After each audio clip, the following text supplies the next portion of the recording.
Le gouvernement congolais vient d'adopter 2 projets de loi sur l'entrepreneuriat, présentés par le ministre de l'entrepreneuriat, des petites et moyennes entreprises Estache Mouanzi au cours de la dernière réunion du Conseil de ministres. Ces projets visent la promotion de ces secteurs et celui de l'artisanat. Et à l'international, l'Égypte vient de suspendre les expéditions de ces articles agricoles pour une durée de 3 mois. C'est en vue de faire face à la crise Russie-Ukraine qui perturbe déjà le commerce mondial de produits de grande consommation. Voilà l'essentiel du sommaire de ces journaux, mesdames et messieurs. Merci d'avoir choisi Géopolis Télévision pour vous informer. La crise en Ukraine préoccupe au plus haut point le gouvernement congolais. Après les instructions données au gouvernement à la dernière réunion du comité de conjoncture économique sur la mise en place d'un monitoring des suivis des impacts négatifs de cette crise, le Premier ministre Jean-Michel Sama-Lukonde vient de charger le ministre de Finances et de Budget, mais aussi la gouverneure de la Banque centrale du Congo pour anticiper les effets de cette crise et surtout pour éviter d'éventuelles conséquences sur les équilibres macro et microéconomique du pays. Je vous propose de suivre le ministre de la Communication et des Médias qui nous fait part de cette déclaration. Le 4e point de la communication du Premier ministre a porté sur les mesures d'atténuation de l'impact négatif de l'économie sur notre économie de la guerre en Ukraine. Suite à la guerre qui sévit en Ukraine, le Premier ministre chef du gouvernement a prévenu le ministre que cela ne manquera pas de perturber l'économie mondiale avec une incidence sur notre pays. Nous devons donc nous attendre à en subir le coût. Pour y faire face, le gouvernement, à travers le ministère du Budget et des Finances, la Banque centrale, ont le devoir d'anticiper avec les concours de partenaires afin de mettre en place des mesures de mitigation nécessaires pour atténuer l'impact de ces chocs exogènes qui risquent de mettre en mal nos équilibres macro et microéconomiques. Parlons entrepreneuriat à présent. Adoption de 2 projets de loi sur l'entrepreneuriat par le gouvernement congolais. Les 2 projets ont été présentés par le ministre de l'entrepreneuriat, petites et moyennes entreprises au cours de la dernière réunion du Conseil de ministres. Ces projets visent à la fois la promotion de l'entrepreneuriat et l'artisanat. Edouard Funda pour de amples détails. Le premier projet de loi relatif à la promotion de l'entrepreneuriat et aux startups vise à mettre en place un cadre juridique moderne et dynamique relatif à ces secteurs, vecteurs de création d'emplois, de génération de richesses et de nivellement de la croissance. La finalité de ce projet de loi est de créer des emplois durables et de faire émerger la classe moyenne congolaise en République démocratique du Congo. Quant au second projet de loi, il porte sur la promotion de l'artisanat. Élaboré dans le but de mieux structurer ces secteurs, mais aussi de concrétiser la vision du président de la République, cet arsenal juridique promeut le passage de l'artisanat archaïque, informel et fragile à un artisanat moderne, organisé, professionnalisé, compétitif sur le marché national et international, dont les œuvres de l'exercice doivent être inscrites dans la durée. Ce projet de loi prévoit des dispositions pratiques pour assurer le développement interne des artisans et des entreprises artisanales par la professionnalisation de leurs initiateurs et de leurs membres, ainsi que par la protection sociale et une facilitation à l'accès au financement et au marché public. Une brève dans ces journaux. Au cours de la semaine précédente, le taux de change a connu une appréciation de 0,04% sur le marché officiel et une dépréciation de 0,11% au cours vendeur sur le marché parallèle. C'est ce qu'a indiqué Marie-France Malangou-Kabedi, gouverneure de la Banque centrale du Congo, dans son dernier rapport sur la situation récente du marché des changes et celui de biens et services en République démocratique du Congo. D'après elle, le marché des changes demeure relativement stable sur les 2 segments consécutivement à la poursuite de la bonne coordination de politiques macroéconomiques conjuguée à une conjoncture globalement favorable.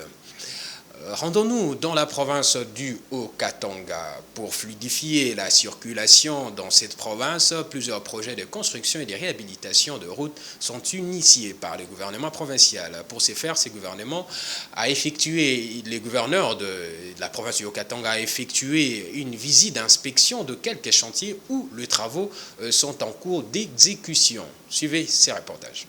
Il s'est agi d'une visite d'évaluation des travaux de réhabilitation et de modernisation des routes de la capitale du cuivre. Le gouverneur Jacques Kiaboula Katoué, accompagné du vice-gouverneur Jean-Claude Kanfoua-Kimimba, a démarré la ronde sur la route Kassapa, où une bonne partie de la chaussée est déjà asphaltée. Sur les tronçons Istem jusqu'à la route de la Régie, les travaux continuent et ont atteint le niveau de la pose de la couche des bases, la construction des caniveaux et la pose des bordures. Le gouvernement provincial propose la réhabilitation de quelques routes secondaires pour lutter contre les embouteillages au quartier Kalouboué. Dès là, Jacques Kiaboula Katoué et toute sa suite se sont rendus sur le boulevard Camagnola. Ici, les travaux se poursuivent sur les tronçons compris entre les avenues Mouiro et Likassi. Les engins de l'entreprise Forest posent la couche de base tout en respectant la tuyauterie de la Régie des eaux. Et sur l'avenue Mounama, les travaux évoluent sur une distance de 300 mètres. L'entrepreneur pose la plateforme.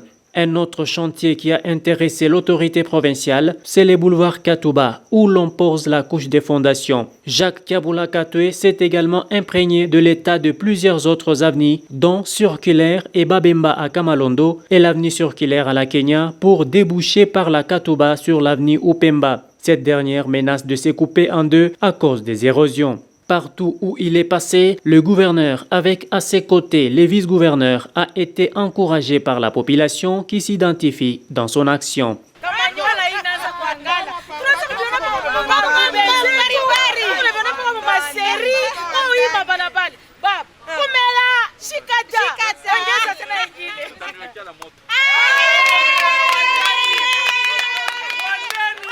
Pour Jacques Kiaboula Katoué, l'heure est à l'accélération des travaux pour fluidifier la circulation. Nous avons pris l'option de refaire toutes ces routes. Et au centre-ville, vous avez vu les travaux, comment ils évoluent. Donc pratiquement d'ici la fin de ce mois, nous pouvons terminer une grande partie des travaux qui sont déjà annoncés au centre-ville. Nous étions aussi préoccupés par l'avenue Upemba, qui est en train de se casser en deux à cause des eaux de pluie par manque bien sûr de canalisation. Mais déjà dès demain, les travaux vont devoir démarrer et donc nous avons l'option d'asphalter l'avenue Upemba ainsi que la route Katouba. Signalons que sur plusieurs chantiers, les travaux touchent déjà à leur fin et les entrepreneurs ont promis de tout finir à la fin du mois d'avril. Si vous venez de nous rejoindre, vous êtes en train de suivre les journaux de l'économie. Place à présent à la page internationale.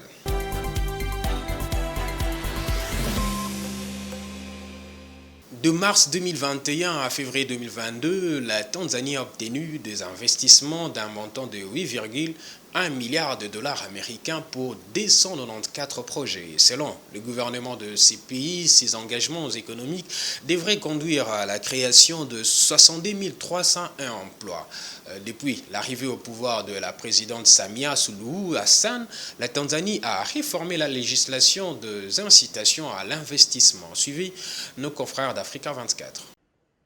L'amélioration du climat des affaires affiche des résultats positifs en Tanzanie. De mars 2021 à février 2022, le pays a obtenu des investissements d'un montant de 8,1 milliards de dollars pour 294 projets. Il s'agit de la plus importante performance en matière d'investissement dans le pays. Selon le gouvernement, ces engagements économiques devraient conduire à la création de 62 301 emplois.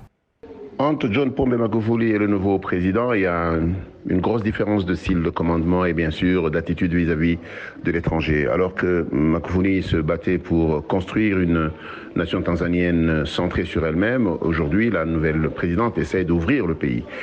Depuis l'arrivée au pouvoir de la présidente Samia Suluhu Hassan, la Tanzanie a réformé sa législation en matière d'incitation à l'investissement. Le gouvernement a lancé un processus visant à créer une banque foncière pour les investissements. Par ailleurs, il existe désormais en Tanzanie un système de demande et de délivrance de permis de travail en ligne.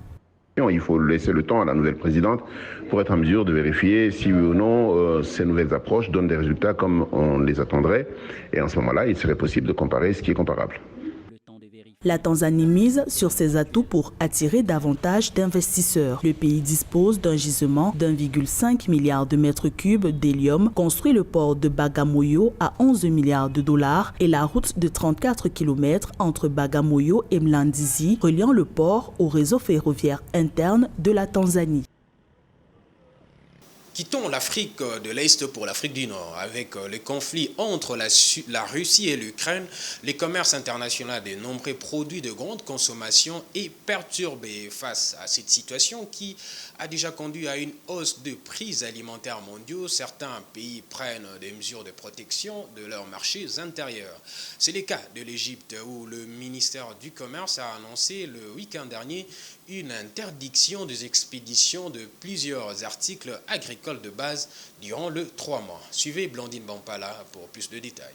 Cette décision d'interdiction des expéditions des articles agricoles qui a pris effet à partir du 11 mars concerne notamment des pâtes alimentaires, les blés sous forme de grains ou les farines, les lentilles ainsi que les haricots. Elle vise à assurer la disponibilité de ces denrées de grande consommation en consolidant les réserves stratégiques à l'heure où le marché agricole mondial est bouleversé par le conflit entre l'Ukraine et la Russie qui a poussé les cours des céréales et des huiles végétales, en particulier à des niveaux records.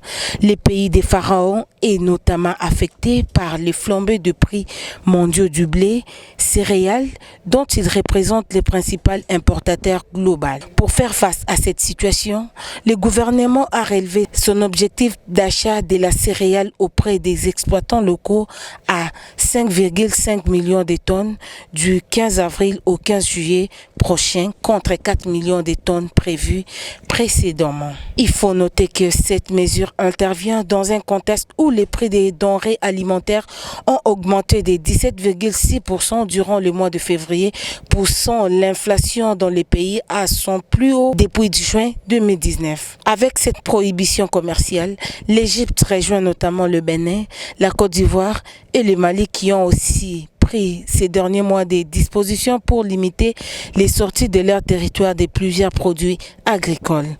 Pour rappel, l'Égypte est le premier producteur africain de blé. Il exporte chaque année près de 900 000 tonnes de la céréale. Ce journal touche à sa fin, mais avant de nous quitter, place au rappel des titres. Le gouvernement congolais vient d'adopter 2 projets de loi sur l'entrepreneuriat, présentés par le ministre de l'entrepreneuriat, de petites et moyennes entreprises, Eustache Muhandi. Ces projets qui visent la promotion de ces secteurs et celui de l'artisanat. Et en international, l'Égypte vient de suspendre les expéditions de ces articles agricoles pour une durée de 3 mois. C'est en vue de faire face à la crise Russie-Ukraine qui perturbe déjà le commerce mondial de produits de grande consommation. Voilà, ce journal touche à sa fin. Merci, mesdames et messieurs, merci de l'avoir suivi et restez branchés sur le programme de Géopolis Télévision.